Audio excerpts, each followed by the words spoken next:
नमस्कार, मैं हूं संतोष सिंह और आप देख रहे हैं विजुअल लाइव। उत्तर प्रदेश में राजनीतिक सियासत गर्म हो चुकी है और चुनावी रंग में सारा प्रदेश रंगा हुआ नज़र आ रहा है। इस बीच बहुत सारे राजनीतिक पार्टी अपने अपने फ़ायदे और अपने अपने योजनाओं के बारे में लोगों को जानकारी दे रहे हैं। इसी बीच हमारे साथ बात करने के लिए चिन्हट वार्ड के पार्षद पति श्री अरुण राय जी हमारे साथ हैं और उनसे हम बातचीत करते हैं, जानने की कोशिश करते हैं कि आखिर राजनीति में भारतीय जनता पार्टी का क्या अस्तित्व रहेगा और किस तरह से वो भारतीय जनता पार्टी अपने लेवल पर काम कर रही है। स्वागत है आपका अरुण राय जी विजुअल लाइव पे। तो सबसे पहले सवाल कि भाजपा का जो अस्तित्व रहेगा, जो यहाँ का जो वोट बैंक है, भाजपा है, वो किस तरह से परफॉर्म करने जा रही है और किस तरह से वोटरों को लुभाएगी?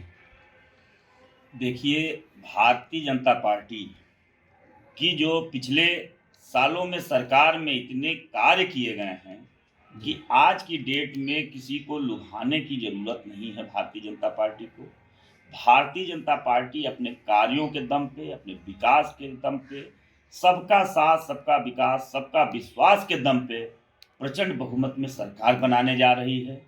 और भारतीय जनता पार्टी की सरकार बनाने में अब कोई ताकत कहीं अड़चने नहीं ला सकती। तो क्या लगता है कि बीजेपी दोबारा बहुमत में आ रही है यहाँ पे आपको? जी, भारतीय जनता पार्टी की पुनः दोबारा प्रचंड बहुमत में सरकार बनने जा रही है और जनता का ये रुझान है। तो हमारा ही नहीं कहना, जनता का रुझान है। जनता भारतीय जनता पार्टी को एकदम पुनः जो है सरकार बनाने के लिए आतुर बैठी है, क्योंकि जनता को जो भारतीय जनता पार्टी के माननीय नरेंद्र मोदी जी, माननीय योगी जी की योजनाओं का लाभ सीधा जनता पब्लिक के बीच में पहुंचा है। चाहे वो उज्ज्वला योजना गैस का हो, जनधन योजना का हो, फ्री मुफ्त राशन वितरण का हो, हर चीज़ जनता से डायरेक्ट जो है सरकार का लगाव रहा है। चाहे आपने देखे हैं कितने हाईवेज पे काम हुआ है, एक्सप्रेस वे पे काम हुआ है, बड़े बड़े कार्य हमारी भारतीय जनता पार्टी के कार्यकाल में हुआ है। चाहे वो आपका कश्मीर मुद्दा हो, चाहे राम मंदिर मुद्दा हो, चाहे बाबा विश्वनाथ काशीनाथ मंदिर का कॉरिडोर का काम हो, ये सब भारतीय जनता पार्टी ने किया है। इन कार्यों को देखते हुए लोगों का सीधा रुझान भारतीय जनता पार्टी के पक्ष में है और कोई भी पार्टी, उन पार्टियों को लोगों ने नकार दिया है जो गुंडागर्दी, भ्रष्टाचार और आतंकवादी जैसी घटनाएं कि एक प्रधानमंत्री का सिर कुचल देंगे, सर काट लेंगे, इस तरह के बयान देने वालों को टिकट दे करके समाजवादी पार्टी अपने आप को गर्त में ले जा करके खड़ा कर दिया है। इस तरह के लोगों को भारत की जनता कतई नहीं पसंद कर रही है। वो उसको भ्रष्टाचार मुक्त सरकार चाहिए और वो भारतीय जनता पार्टी ही दे सकती है। तो आपको क्या लगता है कि बीजेपी कितनी सीटें यूपी में लाएगी? देखिए, बीजेपी की सीटें 350 प्लस में जाएगी। 325 मतलब आप पूर्ण बहुमत के साथ आ रहे हैं? पूर्ण बहुमत के साथ में हमारी सरकार बन रही है, इसमें कोई दो राय नहीं।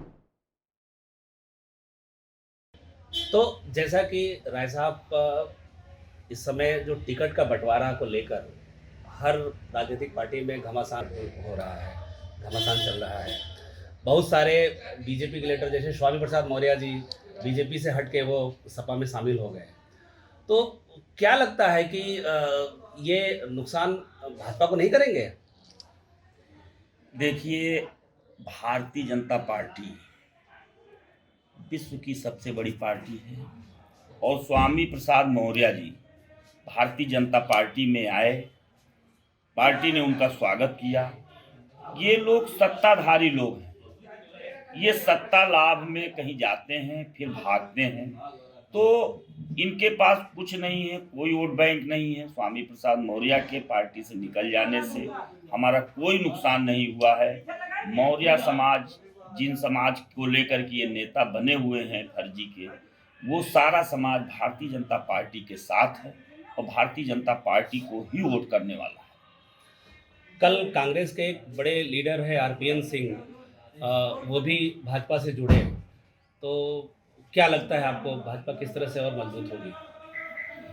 देखिए, आरपीएन सिंह जी हमारी भारतीय जनता पार्टी से जुड़े, भारतीय जनता पार्टी का शीर्ष नेतृत्व उनको वहां से चुनाव भी लड़ा सकता है, और आरपीएन सिंह स्वामी प्रसाद मौर्य के खिलाफ चुनाव लड़ेंगे और जीत करके आएंगे, क्योंकि आरपीएन सिंह एक अच्छे लीडर हैं, उनका अपना बैकग्राउंड अच्छा है और वो अपनी जगह से ही चुनाव लड़ते हैं, जबकि स्वामी प्रसाद मौर्य का वहाँ कोई फील्ड नहीं है। स्वामी प्रसाद मौर्य के खिलाफ आरपीएन सिंह चुनाव लड़ेंगे और आरपीएन सिंह जीत के आएंगे। भारतीय जनता पार्टी की वहाँ जीत हासिल होगी और स्वामी प्रसाद मौर्य को मुंह की खानी पड़ेगी। इस बार जैसा कि आप देख ही रहे हैं कि आजम खां जेल में है, जेल में बंद है, और उन्हें भी समाजवादी पार्टी ने टिकट देकर चुनाव मैदान में उतारा है। तो क्या रहेगा, कुछ क्या ओबीसी वोट भी आपको मिल रहा है? मुस्लिम वोटरों को किस तरह से लुभाने में क्या भूमिका रहेगी? क्योंकि इस बार जो चुनाव समीकरण देखने को मिल रहा है वो पूरी तरह से राष्ट्रभक्त और क्या कहते हैं राष्ट्रभक्त के और हिंदुत्व के रूप में देखा जा रहा है। तो मुस्लिम वोटर को रुझाने के लिए क्या एक परियोजना है, आप लोगों की क्या योजना है? देखिए, भारतीय जनता पार्टी एक राष्ट्रवादी पार्टी है और आजम खां को जेल से अखिलेश यादव जी टिकट दिए हैं, चुनाव लड़ा रहे हैं। जिनकी जगह जेल में होनी चाहिए उनको चुनाव लड़ा करके अखिलेश यादव जी ने ये साबित कर दिया है कि उनके पास कोई ऐसा नेतृत्व नहीं है जिसको वो रामपुर से चुनाव लड़ा सकें।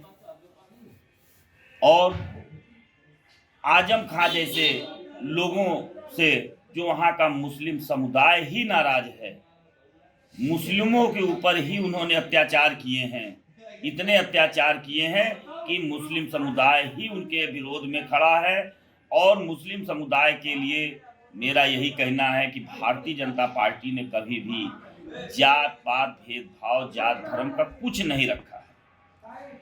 भारतीय जनता पार्टी ने जितनी योजनाएं चलाई हैं, चाहे उज्ज्वला योजना हो, चाहे किसान सम्मान निधि हो या जनधन योजना हो, जितनी योजनाएं जो है भारतीय जनता पार्टी ने चलाई हैं, उसमें सबसे ज़्यादा योजनाओं में लाभ लेने का कार्य हमारे मुस्लिम वर्ग के लोगों ने किया है और उनको लाभ मिला है। आज मुस्लिम वर्ग के बीच में हम भी लोग जाते हैं, उनका सीधा कहना है कि प्रधानमंत्री आवास मुझे मिला, उज्ज्वला गैस मुझे मिला, किसान सम्मान निधि मुझे मिली, मैं भारतीय जनता पार्टी को ही वोट दूंगा। ये मुस्लिम समुदाय में आ चुका है। मुस्लिम समुदाय भी अब सतर्क हो गया है और उनका कहना है कि अब मुझे कोई बेवकूफ़ नहीं बना सकता है, भारत जो काम करेगा वही राज करेगा। ये मुस्लिम समुदाय भी आ गया है। समाजवादी पार्टी के जो परिवार, जो मुखिया है, उनके परिवार की एक बहू अपर्णा यादव जी भाजपा में ज्वाइन की। क्या लगता है आपको कि उनकी जो स्थिति रहेगी वो क्या रहेगी, और क्या उससे जो सपा का जो वोट बैंक है वो भी आपके तरफ ट्रांसफर होता दिखाई दे रहा है?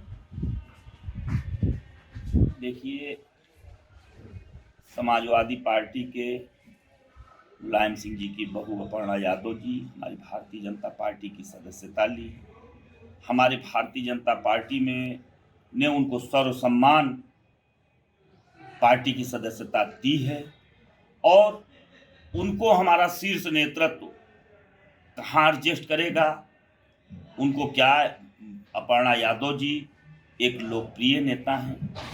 अपर्णा यादव जी एक आपका मैच्योर राजनीतिज्ञ हैं। उनका लाभ हमारी पार्टी को मिलने वाला है और वो हमारी पार्टी में कार्य करेंगी। उनके साथ हम सभी लोग कार्य करने के लिए तैयार हैं। अपर्णा यादव का सम्मान भारतीय जनता पार्टी में बराबर निरंतर बना रहेगा।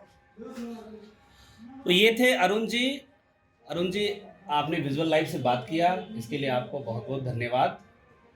राजनीतिक सियासी का परिणाम क्या होगा यह तो वक्त ही बताएगा, लेकिन राजनेता अपना जीत सुनिश्चित करने के लिए सारे दांव खेल रहे हैं। धन्यवाद।